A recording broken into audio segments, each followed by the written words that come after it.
মক্কা নগরীর এক রাজপ্রাসাদে ক্ষমতার দাপটে হাসত এক জালিম বাদশা, যার নিষ্ঠুরতা ছিল সীমাহীন।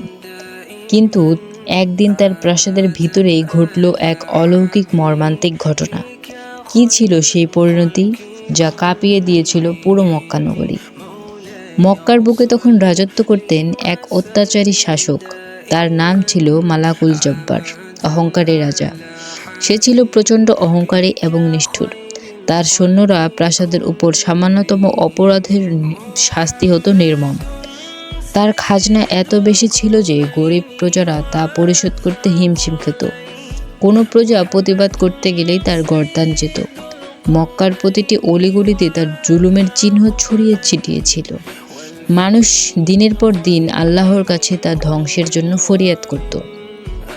মালাকুল জব্বার যখন নগরীর ভেতর দিয়ে তার রথ নিয়ে যেত, তখন প্রজারা ভয়ে পথ ছেড়ে দিত। তার বিলাসবহুল জীবন ছিল কল্পনা অতীত, অথচ তার প্রজারা দুবেলা খেতেও পারত না। একদিন এক বৃদ্ধ নারী তার কাছে এসে তার সন্তানরা অনাহারে থাকার জন্য কিছু খাবার চাইল। বাদশাহ সেই বৃদ্ধাকে অপমান করে তাড়িয়ে দিল এবং প্রহরীকে আদেশ দিল তাকে বেত্রাঘাত করতে। সেই বৃদ্ধা শুধু আকাশের দিকে তাকিয়ে চোখের পানি ফেলেছিল।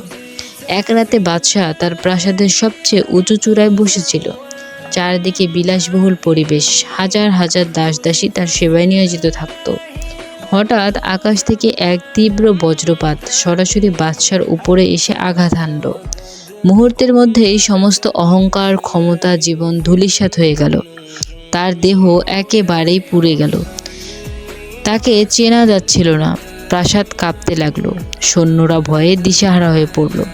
পরদিন সকালে পুরো মক্কা নগরীতে এই খবর ছড়িয়ে পড়ল।